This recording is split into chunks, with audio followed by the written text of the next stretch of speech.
저게 다 한국 탄약고라고? 도대체 얼마나 많은 거야? 충격적인 진실을 전해드리겠습니다. 한국을 단순한 반도 국가로 여겼던 영국 최고 군사 전문가가 직접 현장에서 목격한 놀라운 현실이 있습니다. 한국을 무시했던 서구 연구원이 현장에서 직접 본 순간 경악을 금치 못했다는 그 현실. 유럽 전체보다 많은 화력을 보유한 동아시아의 작은 나라. 지하 150m 깊숙한 곳에 숨겨진 수백만 발의 포탄들. 20초 만에 6발을 연속 사격하고 즉시 이동하는 세계 최강의 무기 시스템. 영국 전문가는 한국 국방부 브리핑에서 자주포 보유량이 3,000문이 넘는다는 설명을 듣고 처음에는 오타라고 생각했습니다. 그런 숫자가 가능할 리 없다며 웃었던 그였지만 실제 데이터를 확인한 순간 표정이 굳어졌습니다. 미군조차 놀랄 만한 규모의 탄약 저장 시설들. 전국 곳곳 산속 깊은 곳에 구축된 화강암 요새. 완벽한 온습도, 관리와 신속한 보급 체계까지 갖춘 놀라운 시스템이 그를 기다리고 있었습니다. 과연 한국의 진짜 군사력은 어느 정도 수준일까요? 세계 최강 자주포 K9의 놀라운 성능과 함께 숨겨진 대한민국 국방력의 진실을 확인해 보시기 바랍니다. 이야기를 시작하기 앞서 구독과 좋아요 눌러주신다면 감동열차TV의 나레이터인 저 서진이에게 정말 따뜻한 격려가 됩니다.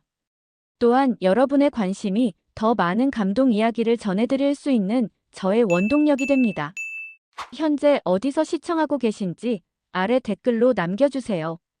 안녕하세요. 저는 제임스 워커입니다. 영국 왕립국제문제연구소에서 선임연구원으로 근무하며 주로 동아시아 안보와 국제 군사 전략을 연구하고 있습니다. 제가 오늘 여러분께 들려드릴 이야기는 저 자신도 믿기 어려웠던 경험담입니다.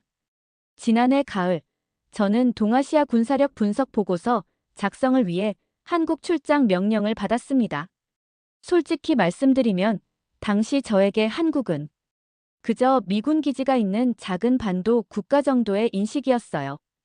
물론 삼성이나 현대 같은 기업들로 유명하고 경제적으로는 꽤 발달한 나라라는 건 알고 있었지만 군사적 측면에서는 크게 주목할 만한 나라는 아니라고 생각했습니다. 제가 가진 선입견은 상당히 뿌리 깊었어요. 한국 전쟁 당시 유엔군의 도움으로 겨우 버텨낸 나라, 지금도 주한미군에 크게 의존하고 있는 나라라는 인식이 강했거든요. 게다가 북한이라는 위협 때문에 항상 방어적 자세를 취할 수밖에 없는 나라라고 여겼습니다. 연구소 동료들도 비슷한 생각이었죠. 한국 출장이 결정됐을 때도 대부분이 형식적인 방문 정도로 받아들였습니다. 사실 이번 보고서 작성도 그렇게 큰 의미를 두지 않았어요. 기존에 공개된 자료들을 정리하고 몇 차례 브리핑을 받은 후 적당히 마무리할 생각이었거든요. 한국군에 대한 기존 평가도 크게 벗어나지 않을 것이라고 예상했습니다. 미군 장비를 도입해서 운용하는 수준, 그 정도면 충분히 예측 가능한 범위 아니라고 봤어요. 인천공항에 도착했을 때도 마찬가지였습니다. 공항 시설은 확실히 현대적이고 깔끔했지만 군사적 측면에서 특별히 인상적인 건 없었어요. 서울로 향하는 길에서도 평범한 도시 풍경만 보였고요. 제가 머물게 된 호텔 역시 일반적인 비즈니스 호텔 수준이었습니다. 첫째 날 일정은 국방부에서의 전반적인 브리핑이었어요. 담당자들은 정중하고 친절했지만 제가 보기에는 그저 예의상하는 설명 정도로 느껴졌습니다. 한국군의 역사나 조직 구조, 기본적인 전력 현황 같은 내용들이었거든요. 특별히 놀랄만한 건 없었어요. 그런데 브리핑 중간에 담당자가 언급한 한 가지 숫자가 제 귀에 걸렸습니다. 자주포 보유량에 대한 이야기였는데 뭔가 숫자가 이상했어요. 하지만 그때는 단순한 실수나 오타 정도로 넘어갔습니다. 설마 그런 숫자가 정확할 리는 없다고 생각했거든요. 이튿날부터 본격적인 현장 방문 일정이 시작됐습니다. 처음에는 수도권 인근의 한 부대를 방문하기로 돼 있었어요. 버스를 타고 이동하는 동안 창밖 풍경을 보니 평범한 한국의 시골 모습이었습니다. 산이 많고 논밭이 펼쳐져 있고 그런 흔한 풍경이었죠. 부대에 도착해서도 처음에는 별다른 감흥이 없었어요. 깔끔하게 정리된 시설들과 질서정연한 분위기는 인상적이었지만 다른 나라 군 시설과 크게 다르지 않아 보였거든요. 담당 장교들의 설명도 예상했던 수준이었고요. 그런데 무언가 다른 점을 느끼기 시작한 건 부대 내부를 둘러보면서부터였습니다. 장비들의 상태가 생각보다 훨씬 좋았어요. 관리 수준도 매우 높았고요. 특히 K9 자주포를 처음 봤을 때는 솔직히 좀 놀랐습니다. 외관상으로도 상당히 인상적이었거든요. 이틀째 아침, 저는 국방부에서 본격적인 브리핑을 받게 되었습니다. 회의실에 들어서니 깔끔하게 정리된 자료들과 함께 여러 담당자들이 기다리고 있었어요. 분위기는 매우 전문적이었지만 여전히 제가 예상했던 수준 내의 일반적인 브리핑이라고 생각했습니다. 브리핑은 한국군의 역사부터 시작됐어요. 한국 전쟁 당시의 상황, 그 이후 발전 과정, 현재의 조직 구조 등에 대한 설명이었습니다. 솔직히 이런 내용들은 이미 알고 있던 것들이었고 특별히 새로운 정보는 없었어요. 담당자들도 정중하고 친절했지만 다소 형식적인 느낌이 강했습니다. 그런데 브리핑이 한국군의 현재 전력 현황으로 넘어가면서 상황이 달라지기 시작했어요. 담당자가 각 군의 주요 장비 현황을 설명하는데 포병 전력 부분에서 뭔가 이상한 숫자를 언급했습니다. 자주포 보유량이 3,200문이라고 하더군요. 처음에는 제가 잘못 들었나 싶었어요. 아니면 담당자가 실수로 잘못 말한 건 아닐까 생각했습니다. 320문이라고 하려다가 자리를 바꿔서 말한 게 아닐까 싶었거든요. 왜냐하면 3,200문이라는 숫자는 상식적으로 말이 안 되는 수준이었거든요. 제가 알고 있던 정보로는 독일이 보유한 자주포가 약 200문 정도, 프랑스가 300문 정도였어요. 영국도 비슷한 수준이었고요. 그런데 한국이 3,200문이라니 이건 유럽 전체를 합친 것보다도 많은 숫자였습니다. 게다가 한국은 독일이나 프랑스보다 훨씬 작은 나라 아닌가요? 저도 모르게 작은 웃음이 나왔어요. 아마 자료에 오타가 있거나 아니면 번역 과정에서 실수가 있었을 거라고 생각했습니다. 그래서 정중하게 다시 한번 확인해 달라고 요청했어요. 혹시 320문을 잘못 말씀하신 건 아닌지 물어봤습니다. 그런데 담당자의 반응이 예상과 달랐어요. 전혀 당황하지 않고 차분하게 다시 한번 확인해 주더군요. 3,200문이 맞다고 했습니다. 그리고 이것도 공개 가능한 수치만 말씀드린 것이라고 덧붙였어요. 저는 그 순간 좀 당황스러웠습니다. 설마 정말로 그런 숫자가 맞을까 싶었거든요. 하지만 담당자의 표정이나 말투를 보니 농담을 하는 것 같지도 않았어요. 오히려 제가 왜 그런 반응을 보이는지 의아해하는 눈치였습니다. 그래서 좀 더 구체적으로 물어봤어요. 혹시 K55나 다른 구형 견인포까지 모두 포함한 숫자인지 궁금했습니다. 보통 이런 통계에서는 실제 운용 가능한 현대식 자주포만 계산하는 게 일반적이거든요. 담당자는 그것도 아니라고 했습니다. K9과 K55 자주포만 계산한 숫자라고 하더군요. 그리고 이 중에서도 K9이 대부분을 차지한다고 설명했어요. 저는 점점 더 혼란스러워졌습니다. 브리핑이 계속되면서 더 놀라운 숫자들이 나왔어요. 보유 포탄 수량도 상식을 벗어나는 수준이었습니다. 155mm 포탄만 360만 발을 보유하고 있다고 하더군요. 이것도 처음에는 오타인 줄 알았어요. 제가 알기로는 미국 전체가 보유한 155mm 포탄이 100만 발 정도였거든요. 유럽 전체를 합쳐도 비슷한 수준이었고요. 그런데 한국 혼자서 360만 발이라니 이건 정말 믿기 어려운 숫자였습니다. 브리핑을 듣는 내내 저는 계속 의구심을 품고 있었어요.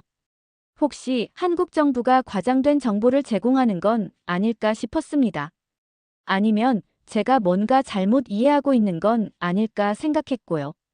브리핑이 끝난 후 저는 담당자에게 실제 데이터를 확인할 수 있는지 요청했습니다.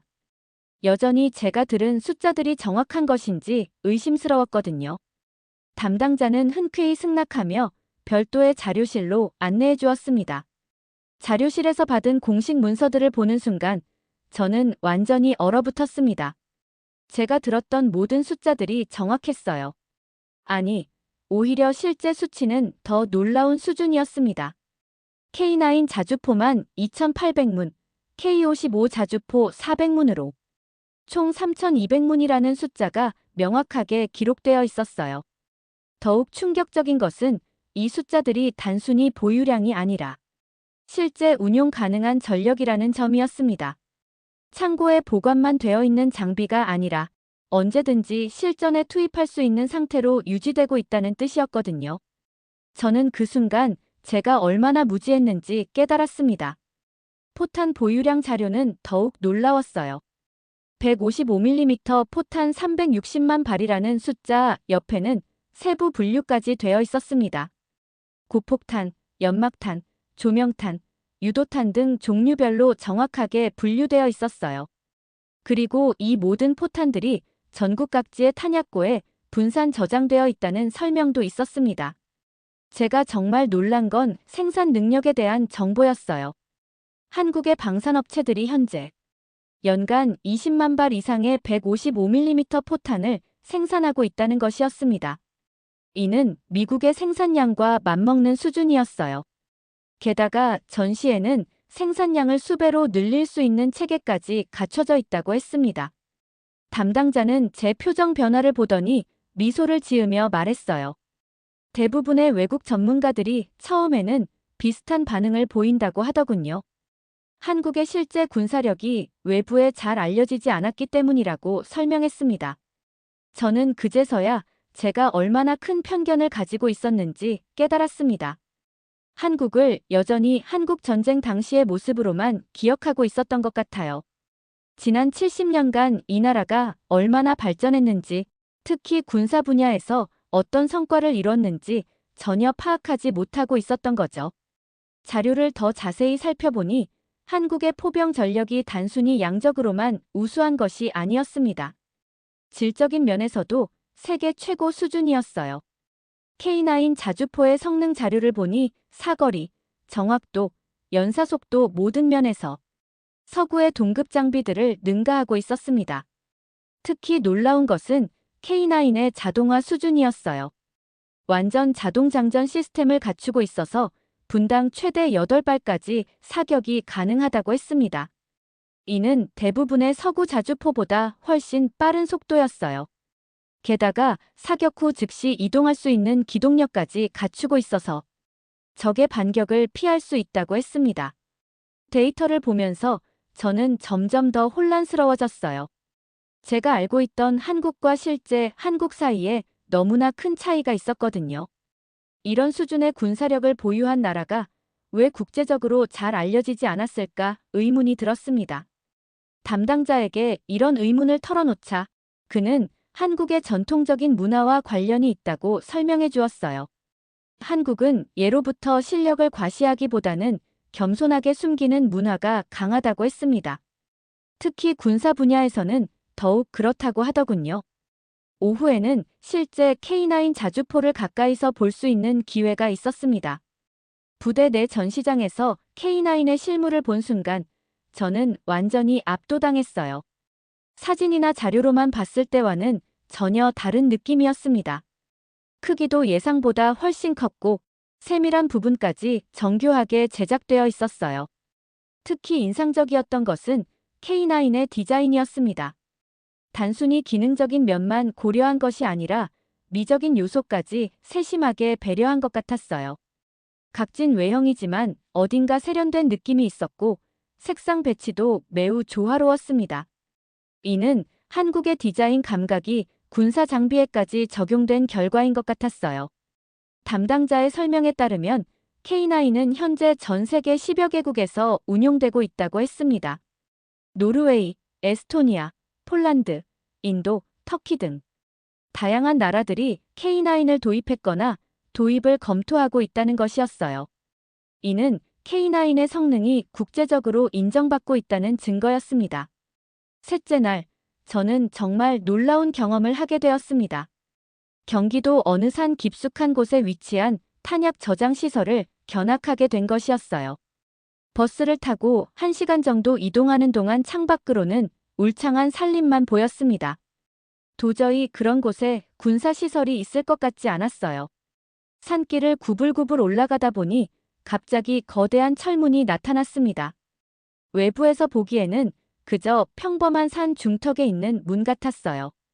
하지만 그 문을 통과하는 순간 완전히 다른 세계가 펼쳐졌습니다.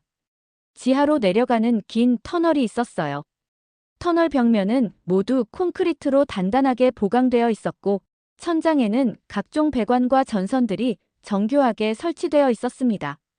터널을 따라 10여 분 정도 걸어 내려가니 거대한 지하 공간이 나타났어요. 그 공간의 규모는 상상을 초월했습니다.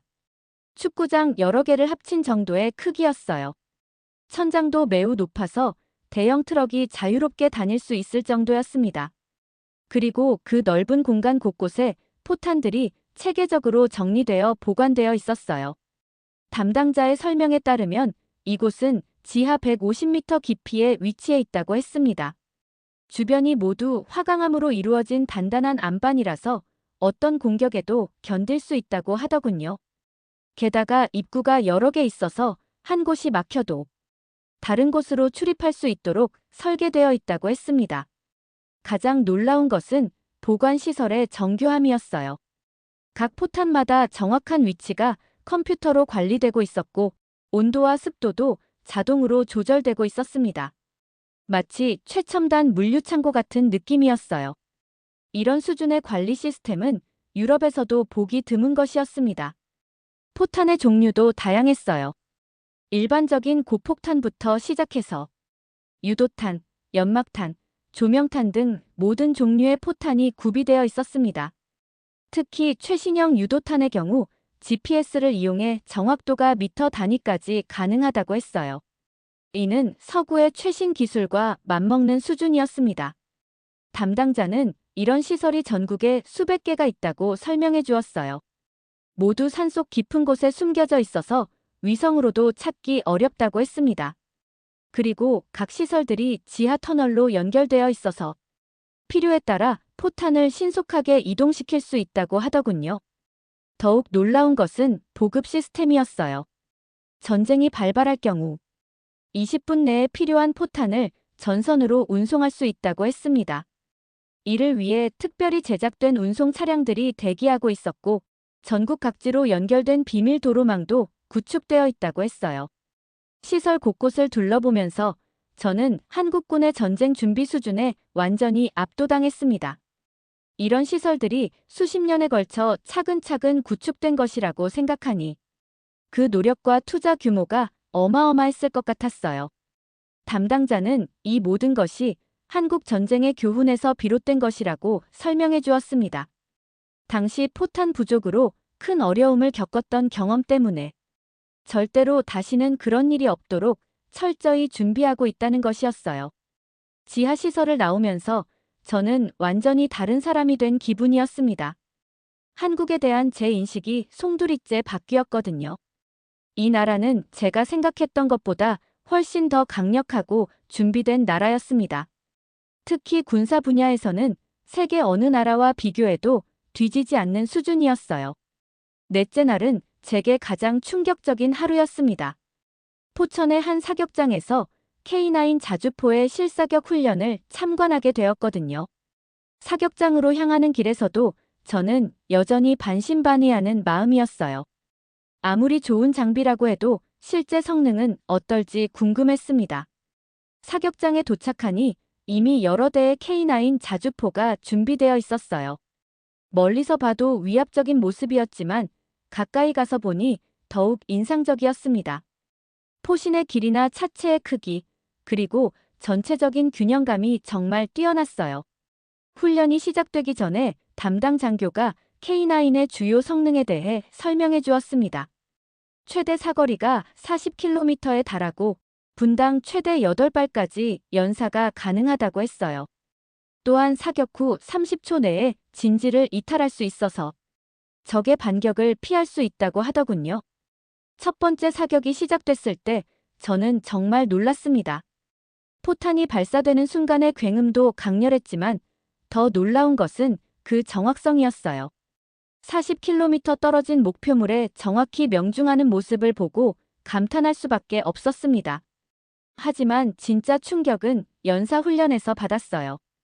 K9이 연속으로 포탄을 발사하는 모습은 그야말로 장관이었습니다. 20초 만에 6발을 연속으로 쏘아내더군요. 그리고 마지막 포탄이 발사되자마자 즉시 이동 준비를 시작했어요. 저는 그동안 다양한 나라의 자주포를 본 경험이 있었지만 이 정도 수준의 성능은 처음 봤습니다. 독일의 PGH-2000이나 미국의 M109 팰러딘도 우수한 자주포지만 K9의 연사 속도와 기동력은 확실히 한 단계 위였어요. 특히 인상적이었던 것은 자동 장전 시스템이었습니다. 사람의 개입 없이 완전 자동으로 포탄이 장전되고 발사되는 모습을 보니 정말 첨단 기술의 결정체라는 생각이 들었어요. 이런 수준의 자동화는 서구에서도 최근에야 도입되기 시작한 기술이거든요. 사격 훈련을 지켜보면서 저는 한국의 기술력에 대해 새롭게 인식하게 되었습니다. 단순히 외국 기술을 도입해서 사용하는 수준이 아니라 독자적으로 개발한 첨단 기술들이 집약된 결과물이었어요. 특히 화력 제어 시스템의 정교함은 정말 놀라웠습니다. 담당 장교의 설명에 따르면 K9은 현재 전 세계에서 가장 많이 수출되는 자주포 중 하나라고 했습니다. 노르웨이, 에스토니아, 폴란드 등 나토 회원국들도 K9을 선택했다는 것이었어요. 이는 K9의 성능이 국제적으로 인정받고 있다는 증거였습니다. 오후에는 다연장 로켓 시스템인 천무의 시연도 볼 수 있었습니다. 천무는 K9과는 또 다른 종류의 무기였지만 그 위력은 상상을 초월했어요. 여러 발의 로켓이 동시에 발사되어 넓은 지역을 타격하는 모습은 정말 압도적이었습니다. 천무의 사거리는 최대 300km에 달한다고 했어요. 이는 한반도 전체를 커버할 수 있는 수준이었습니다. 게다가 정확도도 매우 높아서 특정 건물만을 선택적으로 타격할 수 있다고 하더군요. 하루 종일 사격 훈련을 참관하면서 저는 한국군의 화력이 정말 세계 최고 수준이라는 것을 확신하게 되었습니다. 양적으로도 압도적이지만 질적으로도 어느 나라와 비교해도 뒤지지 않는 수준이었어요. 다섯째 날에는 한화시스템의 연구개발센터를 방문했습니다. 여기서 저는 한국 방산업체들의 기술력이 어느 정도인지 직접 확인할 수 있었어요. 연구소 내부는 마치 미래의 실험실 같은 느낌이었습니다. 연구진들이 개발 중인 차세대 자주포 프로젝트를 소개받았어요. K9의 후속 모델인 K9A2는 기존 K9보다 훨씬 더 발전된 기술들이 적용될 예정이라고 했습니다. 특히 인공지능을 활용한 자동 사격 시스템이 인상적이었어요. 새로운 화력 제어 시스템은 목표물을 자동으로 탐지하고 최적의 사격 방법을 계산해준다고 했습니다. 심지어 기상 조건이나 지형까지 고려해서 포탄의 탄도를 정확하게 계산해낸다고 하더군요. 이런 수준의 기술은 미국이나 독일에서도 이제 막 연구가 시작되는 단계였어요. 연구진과의 대화를 통해 한국 방산업체들의 연구개발 능력이 어느 정도인지 알 수 있었습니다. 단순히 기존 기술을 개량하는 수준이 아니라 완전히 새로운 개념의 무기 체계를 독자적으로 개발하고 있었어요. 특히 놀라웠던 것은 연구진들의 열정이었습니다. 대부분 해외 유명 대학에서 박사 학위를 받은 인재들이었지만 한국으로 돌아와서 국방 기술 발전에 헌신하고 있었어요. 이런 인재들의 노력이 오늘날 한국 방산업의 기반이 되었다는 생각이 들었습니다. 포탄 생산 공장도 견학할 수 있었어요. 완전 자동화된 생산 라인에서는 하루에 수백 발의 포탄이 생산되고 있었습니다. 품질 관리 시스템도 매우 엄격해서 모든 포탄이 동일한 품질을 유지하도록 관리되고 있었어요. 생산 담당자의 설명에 따르면 한국의 포탄 생산 능력은 현재 연간 20만 발 수준이지만 전시에는 이를 몇 배로 늘릴 수 있다고 했습니다. 이를 위해 예비 생산 설비들이 평상시에도 준비되어 있다고 하더군요. 연구개발센터에서 만난 엔지니어들은 대부분 젊었어요. 30대 초중반의 연구원들이 핵심 프로젝트를 담당하고 있었습니다. 이들의 아이디어와 열정이 한국 방산업의 미래를 이끌어가고 있다는 것을 느낄 수 있었어요. 한 연구원과의 대화에서 인상적이었던 것은 그들의 목표 의식이었습니다. 단순히 외국 제품을 따라잡는 것이 아니라 세계 최고의 기술을 개발하겠다는 포부를 가지고 있었어요. 실제로 몇몇 분야에서는 이미 세계 최고 수준에 도달했다고 자신 있게 말하더군요. 방문을 마치면서 저는 한국 방산업의 미래가 매우 밝다는 확신을 갖게 되었습니다. 현재도 충분히 세계적인 수준이지만 앞으로 더욱 발전할 가능성이 무궁무진해 보였어요. 여섯째 날에는 한국군의 통합 지휘 체계를 견학했습니다. 이곳에서 저는 한국군이 단순히 좋은 장비만 가지고 있는 것이 아니라 이를 효율적으로 운용할 수 있는 완벽한 시스템까지 갖추고 있다는 것을 알게 되었어요. 지휘소 내부는 마치 영화에서나 볼 법한 첨단 시설이었습니다. 거대한 스크린에는 한반도 전체 지도가 표시되어 있었고 실시간으로 모든 부대의 위치와 상황이 업데이트되고 있었어요. 이런 수준의 실시간 정보 공유 시스템은 미군에서나 볼 수 있는 것이었습니다. 담당 장교의 설명에 따르면 이 시스템을 통해 전국의 모든 포병 부대를 실시간으로 통제할 수 있다고 했습니다. 필요한 경우 수십 개 부대가 동시에 같은 목표를 타격할 수도 있다고 하더군요. 이런 협조 사격 능력은 현대 전쟁에서 매우 중요한 요소였어요. 특히 인상적이었던 것은 인공지능을 활용한 작전 계획 수립 시스템이었습니다. 적의 위치나 아군의 상황을 입력하면 자동으로 최적의 작전 계획을 제시해준다고 했어요. 이는 지휘관의 의사결정을 크게 도와주는 시스템이었습니다. 실제 훈련 상황을 시뮬레이션으로 보여주는 시연도 있었어요. 가상의 적이 침입했을 때 어떻게 대응하는지를 컴퓨터로 시뮬레이션해주는 것이었습니다. 각 부대의 움직임과 화력 투사 계획이 실시간으로 화면에 표시되었어요. 시뮬레이션을 보면서 저는 한국군의 대응 속도에 놀랐습니다. 적의 침입이 감지된 후 불과 몇 분 만에 모든 대응 계획이 수립되고 실행에 옮겨졌어요. 이런 신속한 대응이 가능한 것은 오랜 기간에 걸친 훈련과 시스템 구축의 결과였습니다. 지휘소에서 만난 참모들은 모두 해외 군사 교육기관에서 교육을 받은 엘리트들이었어요. 하지만 그들의 작전 개념은 서구와는 조금 달랐습니다. 한반도의 특수한 지형과 상황을 고려한 독특한 전술들이 많았어요. 특히 포병 운용 개념에서 차이가 있었습니다. 서구에서는 주로 정밀 타격에 중점을 두는 반면 한국군은 압도적인 화력 밀도로 적을 제압하는 개념을 중시했어요. 이는 한국이 보유한 막대한 포병 전력을 효과적으로 활용하는 방법이었습니다. 대화를 나누면서 느낀 것은 한국군 장교들의 전문성이었습니다.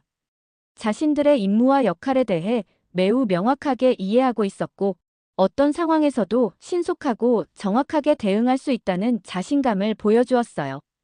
하루 종일 지휘 체계를 견학하면서 저는 한국군이 단순히 좋은 무기만 가진 것이 아니라 이를 효과적으로 운용할 수 있는 완벽한 시스템까지 갖추고 있다는 것을 확인했습니다.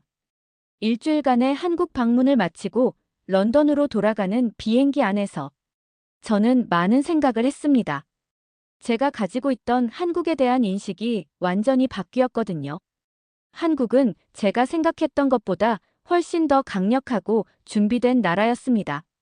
무엇보다 놀라웠던 것은 한국의 포병 전력이 양적으로나 질적으로 세계 최고 수준이라는 사실이었어요. 3,200문의 자주포와 360만 발의 포탄, 그리고 이를 효과적으로 운용할 수 있는 완벽한 시스템까지 갖추고 있었습니다. K9 자주포의 성능도 정말 인상적이었어요. 사거리, 정확도, 연사속도 모든 면에서 서구의 동급 장비들을 능가하고 있었습니다. 특히 자동화 수준은 미래 무기의 모습을 보여주는 것 같았어요. 지하 깊숙이 숨겨진 탄약 저장 시설들도 놀라웠습니다. 어떤 공격에도 견딜 수 있도록 설계된 화강암 요새들과 완벽한 보급 시스템은 한국군의 전쟁 준비 수준을 보여주는 상징이었어요. 한국 방산업체들의 기술력도 예상을 뛰어넘었습니다. 단순히 외국 기술을 도입하는 수준이 아니라 독자적으로 첨단 기술을 개발하고 있었어요.